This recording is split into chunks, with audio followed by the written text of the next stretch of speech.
Bulletin में सबसे पहले आपको बताएं, इस्लामाबाद हाईकोर्ट के 8 जजेस को धमकी-आमेज खतूत मिलने का मुकदमा थाना CTD में दर्ज कर लिया गया है। इससे पहले इस्लामाबाद हाईकोर्ट के चीफ जस्टिस समेत 8 जजेस को धमकी-आमेज खतूत मिलने का इंकशाफ सामने आया था। बात करेंगे इसी बारे में जियो न्यूज़ के नुमाइंदे अवैस यूसुफजई से। अवैस, मुकदमा किसकी मुद्दत में दर्ज किया गया है? अब तक की तफ्तीश में क्या पता लगा है? जी बिल्कुल, देखिए, इस्लामाबाद हाई कोर्ट के जजेस को धमकी आमेज खतूत मिलने पर थाना CTD में दहशतगर्दी एक्ट की दफ़ात के तहत मुकदमा दर्ज कर लिया गया है। और ये मुकदमा इस्लामाबाद हाई कोर्ट की डाक वसूल और डिस्पैच करने वाली I&R ब्रांच के क्लर्क कदीर अहमद की मदियत में दर्ज किया गया है। FIR में ये कहा गया है कि तहरीक नामूस पाकिस्तान का हवाला देकर जस्टिस सिस्टम को तनकीद का निशाना बनाया गया और जजेस को थ्रेट करने के लिए मखसूस शक्ल और अंग्रेज़ी लफ्ज़ एंथ्रॉक्स इस्तेमाल किया गया।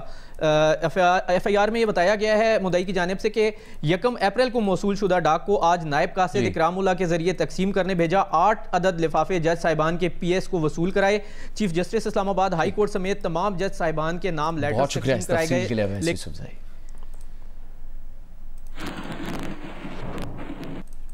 इस्लामाबाद हाई कोर्ट के जजेस को खत के जरिए भेजे गए पाउडर एंथ्रेक्स बैक्टीरिया को बायोलॉजिकल या हयातियाती हथियार भी कहा जाता है।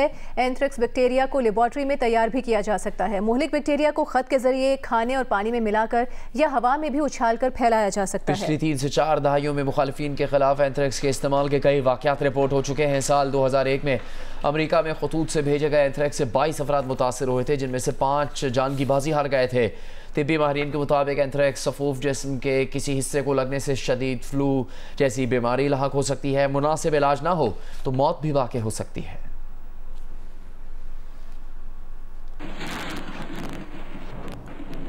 सेनेट इलेक्शन में MQM पाकिस्तान और पीपल्स पार्टी की जानिब से सेनेटरशिप के लिए अपने पार्टी मेंबरान के अलावा फैसल वावडा को भी वोट देने का फैसला किया गया था। दोनों जमातों का अरकान क्यों वोट दे रहे हैं? पाकिस्तान तहरीक इंसाफ के साथ अपना सियासी सफ़र शुरू करने वाले फैसल वावडा 2022 में PTI से अलहदा हो गए थे। मज़ीद जानते हैं इस रिपोर्ट में। पाकिस्तान तहरीक इंसाफ के साथ सियासी सफर का आगाज करने वाले सियासतदान फैसल वावडा जुबानी PTI के करीबी साथी के तौर पर जाने जाते थे। वफाकी वजीर बराए आबिद ज़खायर भी रहे, लेकिन फिर एक वक्त ऐसा आया जब उन्हें अपनी जमात के खिलाफ प्रेस कॉन्फ्रेंस करने पर पहले शो कॉज नोटिस मिला और फिर अक्टूबर 2022 में उन्हें पार्टी से निकाल दिया गया। पार्टी से अलहदगी के बाद फैसल वावडा अपने बेबाक तज्जियों और सियासी जमातों पर तनकीद के बायस वजह शोहरत रहे। आपको दिए थे सीटों के मुकाबले में, वो तो आपको पता है कि मुक गया शो, गो नवाज हो गया, उन्होंने अपनी विक्ट्री स्पीच भी कैंसिल कर दी है। किसी की अक्सरियत नहीं होगी, वो भी क्लियर हो गया है। और कराची के नताइज में yes there is a surprise कि MQM की सीटें कंफर्टेबली ज़रा ज़्यादा हो गई हैं। और क्योंकि लोड बहुत है जनरेटर के ऊपर, तो सिस्टम भी बैठ गया है। और वो 2013 में भी बैठा था, 18 में भी बैठा था, 23 में भी बैठा है, 1.5 साल बाद भी बैठेगा और अगले 20 साल बाद भी बैठता रहेगा। फैसल वावडा ने सेनेटरशिप के इंतखाबात में आज़ाद हैसियत से हिस्सा लेने का फैसला किया, जबकि MQM पाकिस्तान और पीपल्स पार्टी की सीनियर लीडरशिप की जानिब से उन्हें मुकम्मल सपोर्ट करने की हामी भरी गई है। हमारे हिमायती याफ्ता उम्मीदवार है, बस दैट्स इट। क्या ताल्लुक कराची के लिए, क्या खिदमत है फैसल वावडा की? नहीं होंगी तो हम करा लेंगे उनसे भी कोई ना कोई काम, हम करा लेते अपने नुमाइंदों से काम। लीडरशिप के फैसले जो होंगे वो गलत नहीं होंगे, वो तो एक्सपीरियंस्ड है, उनका इतना तजुर्बा है, उन्होंने सियासत इतनी की है। हिमायत जैसे कि आप खुद कह रहे हैं कि वो हिमायत है, पीपल्स पार्टी ने हिमायत की है, पर हम समझते हैं कि जमहूरियत को आगे लेके चलने के लिए आसिफ अली जरदारी साहब की रिकन्सिलिएशन की पॉलिसी को हमेशा तरजीह दी जाती है ताकि जमहूरियत आगे बढ़े और आवाम के लिए भलाई हो। देखिए, ये पॉलिटिकल फैसले लीडरशिप करती है और लाजमी उनकी खिदमत जो हैं वो किसी ढकी छुपी नहीं है। दोनों सियासी मुखालिफ जमातों के मेंबरान वोट तो फैसल वावडा को देंगे। क़यादत को हुक्म तो है, लेकिन वजह नहीं बता सकते। फैसल वावडा को देखकर ये कहना भी वजह है कि मोहब्बत और जंग की तरह सियासत में भी सब जायज़ है। कैमरामैन नासिर अली के साथ Rana Javed, Geo News, Karachi. Supreme Court of Pakistan Islamabad High Court के 6 जजेस की जानिब से अदलिया के मामलात में खुफिया इदारों की मुदाखलत के इल्जामात पर अज खुद नोटिस केस की समाअत कल करेगी। देखिए अब्दुल क़य्यूम सिद्दीकी की रिपोर्ट।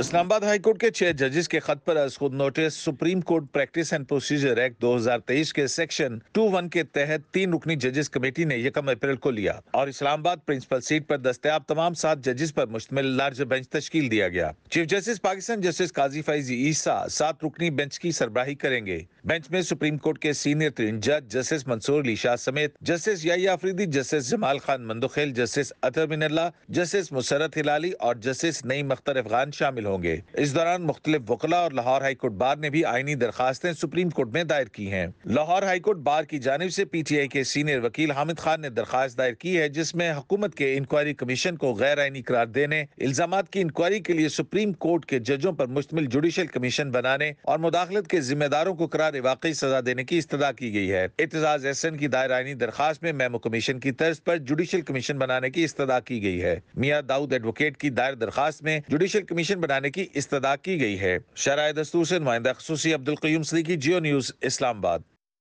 नून लीग और तहरीक इंसाफ के रहनुमाओं ने प्रोग्राम कैपिटल टॉक में इत्तेफाक किया है कि सियासतदानों को अपने मकासद के लिए पकड़ने का सिलसिला बंद होना चाहिए। ये बंद होना चाहिए चैप्टर कि कभी मुझे पकड़ लिया, कभी आपको पकड़ लिया और अपना काम चलाने के लिए सब जायज़ है। ये सब जायज़ जो है नहीं अब जायज़ रह गया। मेरे 14 तबक रोशन इस तरह हैं कि मेरे वो भी केसेस जो जनरल फैज़, जनरल बाजवा साहब ने बनाए थे, आप भी एक मीटिंग में मौजूद थे और जब जनरल बाजवा साहब मेरे मतलब जो अल्फाज अदा कर रहे थे, आपके सामने कर रहे थे, मैं तो समझता हूँ कि उनकी बाकियात आज भी मौजूद है। अच्छा। और आज भी जिस तरह सहूलत कारी दूसरे पार्ट पे हो रही है, देखा जाए उसको। ईद के बाद अगर आपकी गिरफ्तारी होती है किसी मुकदमे में, उसकी जिम्मेदार तहरीक इंसाफ होगी? कतन नहीं। कौन होगा? वही जनरल फैज़, जनरल बाजवा की बाकियात होंगी जो उस वक्त जिन्होंने गिरफ्तार करवाया था। इस दलील को ख़त्म होना चाहिए।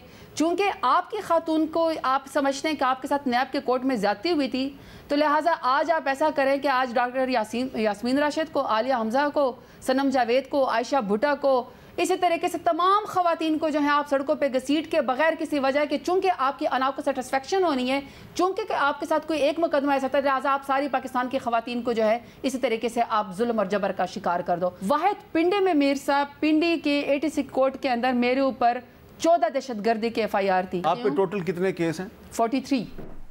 गवर्नर सिंध का इमरान खान रसोरी की फातिमा जना रोड पर वाक़े होली ट्रिनिटी चर्च आमद मसीही बिरादरी के रहनुमाओं के हमरा ईस्टर की मुनासबत से केक काटा। गवर्नर सिंध ने कहा कि हम सब पाकिस्तानी हैं, एक कौम की हैसियत से मुल्क के मसाइल हल करेंगे, एक दूसरे का सहारा बनेंगे, क्योंकि खुशहाल पाकिस्तान की तकमील इसी तरह हो सकती है। आखिर में गवर्नर सिंध ने मसीही बिरादरी में ईदी भी तकसीम की।